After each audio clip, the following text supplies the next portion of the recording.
بہت سے دن آگے سرک گئے۔ اسکول کی تعطیلات پہ میں اپنی بڑی آپا کے پاس ڈسکا چلا گیا۔ مہینہ بھر ادھر گزار کر آیا تو ایک نئی خبر میری منتظر تھی۔ چاچا نے نواں شہر جموں سے ایک ڈوگری عورت کو مسلمان کر کے نکاح کر لیا تھا۔ میرے لیے یہ واقعی ایک حیران کن خبر تھی۔ اس بڑھاپے میں چاچا کو کیا سوجھی؟ شاید وہ بھی اپنی جگہ صحیح تھا۔ اولاد تو کوئی تھی نہیں جو اس کی خبر گیری کرتی، پھر اس کے شوق شغل بھی ایسے کہ کوئی قریب نہ پھٹکے۔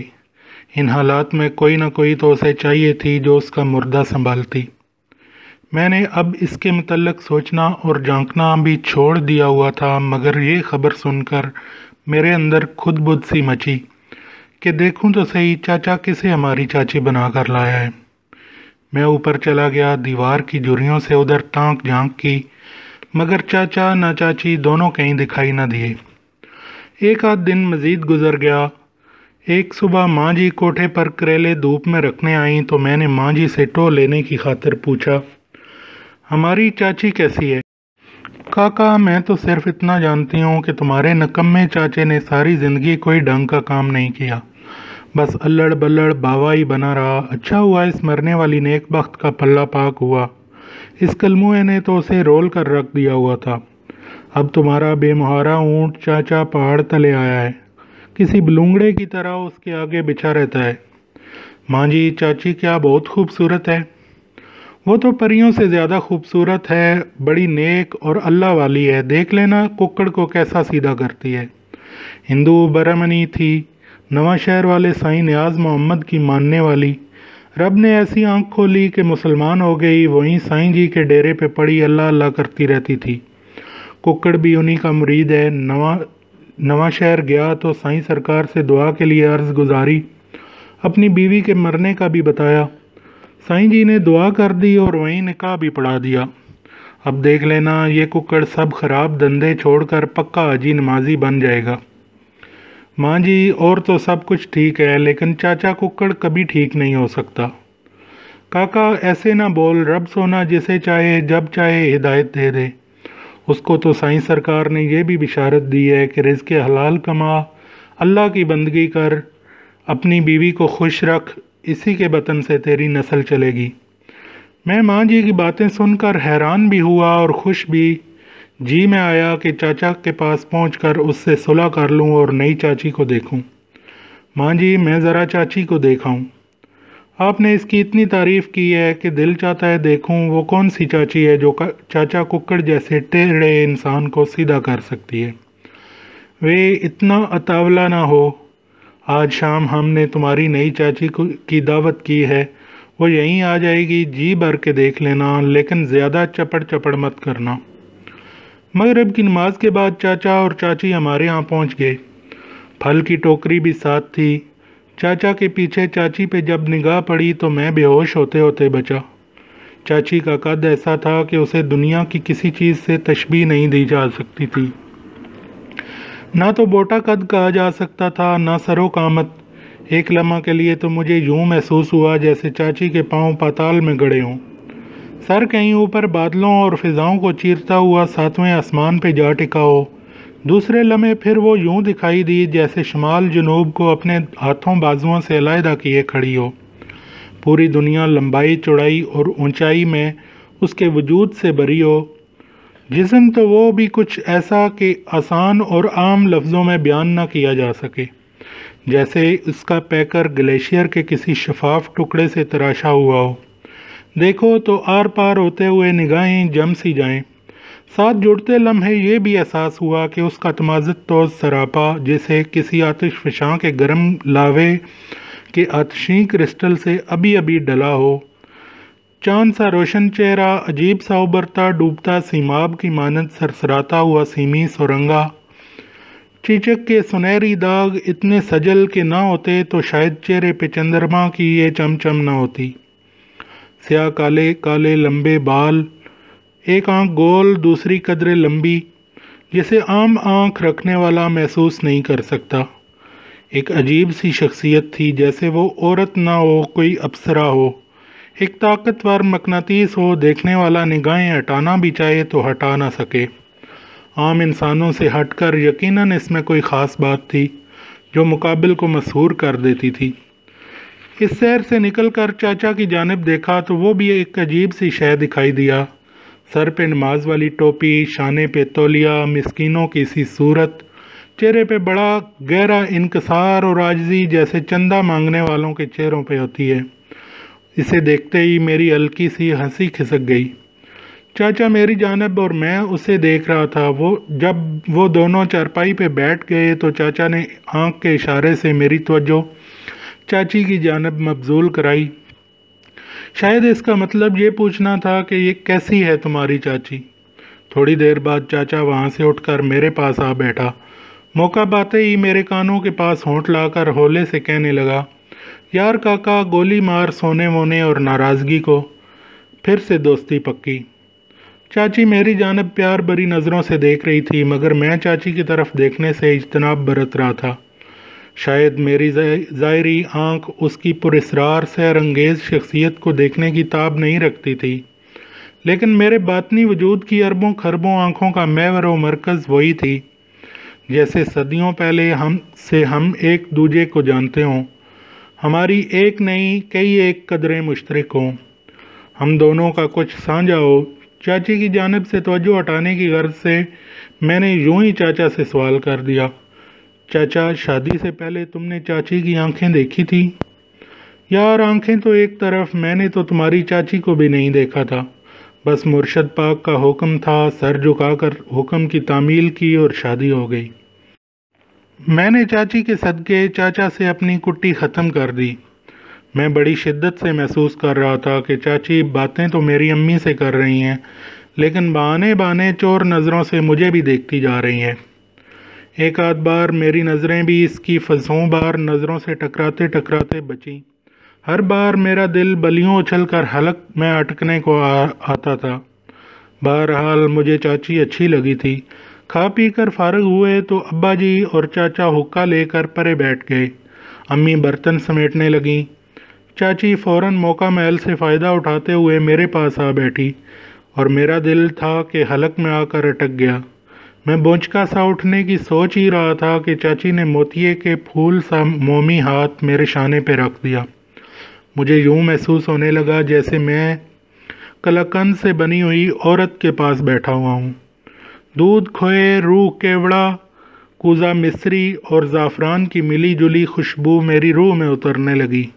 مٹھاس، مہک اور ایک دل آویز سی لذت کے احساس سے میرا وجود سرشار ہو گیا۔ اس نے اپنی مکھن سے پولے پولے ہاتھ سے میرا ہاتھ پکڑ لیا۔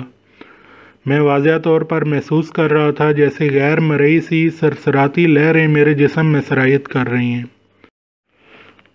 اچانک چاچی نے دلار بھرے انداز میں میرا منہ چوما، پیار کیا۔ کہیں دور سے آتی ہوئی مترنم آواز ابھری، کاگا، ہم سے بات نہیں کرو گے؟ میں بکھلایا، گھبرایا ہوا، پسینے سے بھیگا ہوا صحیح سے سنا ہی نہیں تھا کہ اس نے مجھے کاکا کہا ہے یا کاگا۔ میں ہاتھ چھڑا کر اٹھنا چاہ ہی رہا تھا کہ اس نے مجھے پکڑ کر اپنی گود میں بٹھا کر بازوؤں میں بھر لیا۔ چٹاخ چٹاخ زوردار 2-3 بوسے داغ دیے۔ بڑی دل ربائی سے بولی، کاگا، اب بھی اگر ہم سے بات نہیں کرو گے تو یوں ہی چومتی رہوں گی۔ میں کیا بولتا یا کہتا، میری تو بولتی ہی بند تھی۔ ویسے میں کوئی ایسا چھوٹا بھی نہ تھا کہ یوں مجھے چوزے کی مانند اچک کر گود میں بٹھا لیتی، لیکن اس کا والیانہ انداز ہی ایسا تھا جیسے میں کوئی دودھ پیتا بچہ ہوں۔ گھر اور باہر کہتے تو مجھے سبھی کاکا ہی تھے، مگر میں اپنی عمر، علم اور زمانے کے حساب سے بہت آگے کی سوچ رکھتا تھا۔ آگ کو صرف دیکھ اور محسوس کر کے ہی نہیں بلکہ آگے بڑھ کر ہاتھ دامن جلا کر جاننے کا جنون رکھتا تھا۔ طوطوں کے بچے اڑانے کے چکر میں کئی بار طوطوں سے انگلیاں کٹوائیں، بڑوں کے چھتے جلاتے ہوئے ناک منہ آنکھیں ڈنکوں سے برابر کرائے، امرودوں، جامنوں، آموں کے درختوں سے گر کر ٹانگیں توڑوائیں۔ شیخ مولا بخش کے تالاب میں 2 دفعہ ڈوبتے ڈوبتے بچا۔ جن چڑیلیں دیکھنے قابو کرنے کے جنون میں قبرستانوں میں راتیں گزاریں۔ الو کی چونچ، ہدہد کے پر، ہما کی تلاش میں جنگلوں بیلوں میں خاک چھانی۔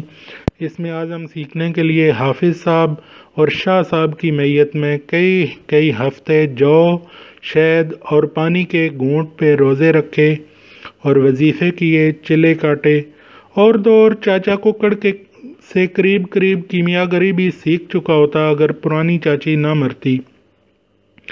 ایسے خرانٹ اور ہر فن مولا چاروں کھونٹ کے کھوچل اور رنگ باز بظاہر بچے کو اگر کوئی دودھ ملائی سے بنی ہوئی عورت گود میں بٹھائے اور چوما چاٹی کرے تو دونوں کا اللہ ہی حافظ ہے۔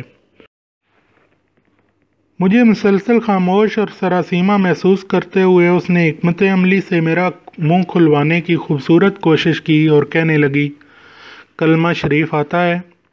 بسم اللہ شریف پڑھ کر میں نے 6 کے 6 کلمے پوری صحت سے سنا دیے۔ پھر اس نے مجھ سے دعائے قنوت اور آیت الکرسی سنی۔ میں تو اب شروع ہو چکا تھا۔ سامنے مؤدب کھڑے ہو کر سورہ یاسین بھی بغیر کسی ہلکی غلطی یا لغزش سنا دی۔ سورہ رحمان شروع کرنے سے پہلے اس نے مجھے لپک کر گود میں بھر لیا اور میری امی سے صاف کہہ دیا کہ بابی جی، یہ آج سے میرا منہ بولا بیٹا ہے۔ اس دن کی آنے والی رات میرے لیے عجائبات کی بارات ہی تو تھی۔ چاچی تو جیسے میرے روم کا قبلہ سیدھا کر گئی ہو۔ کھلی آنکھیں وہ سامنے، بند آنکھوں میں وہ موجود، ہر پہلو، ہر کروٹ وہی مسکتی ہوئی مسکان، وہی کانسی کی گھنٹیوں سا مترنم لہجہ، گدرے ہاتھوں کا گداز، بادلوں میں تحلیل ہوتا ہوا دودھیا نورانی سا سراپا، روح کے اندر دور تک جھانکتی ہوئی آنکھیں، یخ بستہ برفزاروں میں کافوری دھوئیں سے ابھرتے ہوئے عجیب و غریب معبد، اونچی نیچی گھاٹیوں کے اندر بنی ہوئی اندھیری گپائیں، بادلوں سے اترتے ہوئے معلق جھولے اور اڑن کھٹولے، جلترنگ کے پیالوں میں عودے بنفشی ہرے پیلے رنگ۔ ساری رات میں کیا سویا کیا جاگا، عجیب رنگ برنگے تماشے دیکھتا رہا۔ جسم تھکاوٹ اور بے آرامی سے چور چور تھا، آنکھوں کے جروکے تخیلات اور انبساط کی پروائی سے کبھی کھلے کبھی بند، مگر دماغ اور اس کے تمام سلسلے جیسے جشن نوروز منا رہے ہوں۔ ایسی چکا چوند میں صبح کاذب کے آثار ہویدا ہوئے تو میں اٹھ بیٹھا، کوٹھے پہ دیوار کے ساتھ کافی دیر ٹہلتا رہا۔ ٹہلتے ایسے ہی سوراخ سے چاچا ککڑ کے گھر کی جانب دیکھا تو صحن میں تخت پوش پہ سفید لباس میں ملبوس چاچی شاید نوافل پڑھ رہی تھی۔ اتنی دور سے وہ مجھے کوئی غیر مرئی آفاقی مخلوق دکھائی دی جو صبح دم زمین پر اتر آئی ہو، میری جلتی ہوئی آنکھوں پہ جیسے کسی نے کافور کی ڈلی رکھ دی ہو۔ جسم جیسے جاگ پڑا اور تمام دکھن دور ہو گئی ہو۔ الہی، یہ چاچی کیا چیز ہے؟ اس نے تو مجھے ہلا کر رکھ دیا ہے۔ میرے باطن کے اندر کوئی چیز اسے پکار رہی تھی، جیسے کوئی پرانی شناسائی ہو، کہیں کوئی سانجا یا کوئی باہمی ربط ہو۔ سوچتے میرا ماتھا تپنے لگا، ہلکی سی کھانسی کی آواز ابھری۔ چاچا ککڑ اپنی سیڑھیاں چڑھ رہا تھا، شاید اس نے بھی مجھے دیکھ لیا تھا۔ دیوار کی دوسری جانب سے آہستہ سے بولا، کاکا، صبح کیا ادھر دیکھ رہے ہو؟ چاچی کو دیکھ رہا تھا چاچا، میرے منہ سے بے ساختگی سے نکل گیا۔ دیوار کے اوپر سے زراف کی طرح سر اٹھا کر رازدارانہ لہجے میں آہستہ سے بولا، چاچی تمہیں اچھی لگتی ہے؟ ہاں چاچا، بہت اچھی لگتی ہے۔ لیکن چاچا، اس کی آنکھیں؟ وہ میری آنکھوں میں اپنی بٹیرے جیسی آنکھیں ڈال کر کہنے لگا، کاکا جی، میں نے تو ابھی تک اس کی آنکھوں کو غور سے دیکھا ہی نہیں۔ وہ جب سے میرے یہاں آئی ہے اسی سوچ میں ہوں اسے کس طرح سے شروع کروں۔ مجھے تو اس کا کوئی الٹا سیدھا نظر ہی نہیں آتا۔ قسم لے لو جو ابھی تک اسے چھوا تک ہو، سوچتا ہوں کہیں میلی نہ ہو جائے۔ بیوی کی نظر سے دیکھتا ہوں تو دل ڈوبنے لگتا ہے کہ کہیں اس کی توہین نہ ہو جائے۔ وہ صبح کے تارے کو ٹھہری نظروں سے دیکھتے ہوئے بولا، کاکا یار، میں کئی راتوں سے سویا تک نہیں۔ جب دیکھو تمہاری چاچی نمازیں پڑھتی رہتی ہے، فارغ ہوتی ہے تو قرآن شریف کھول کر بیٹھ جاتی ہے، وہاں سے ہٹتی ہے تو ایک لمبی سی تسبیح سنبھال لیتی ہے۔ مجھے تو یوں لگتا ہے کہ جیسے میں نے کسی پیرنی یا مولویانی سے نکاح کر لیا ہو۔ تو دوستو، یہ تھی آج کی ویڈیو۔ اگر آپ بابا محمد یحییٰ خان صاحب کی زندگی کے بارے میں مزید جاننا جاننا چاہتے ہیں تو ہمارے چینل کو سبسکرائب کیجیے، ویڈیو کو لائک کیجیے اور کوشش کیجیے زیادہ سے زیادہ شیئر کریں اور کمنٹ کر کے ہمیں اپنی آراء سے بھی آگاہ کیجیے۔ بہت شکریہ، ملتے ہیں ایک نئی ویڈیو کے ساتھ۔ اللہ حافظ۔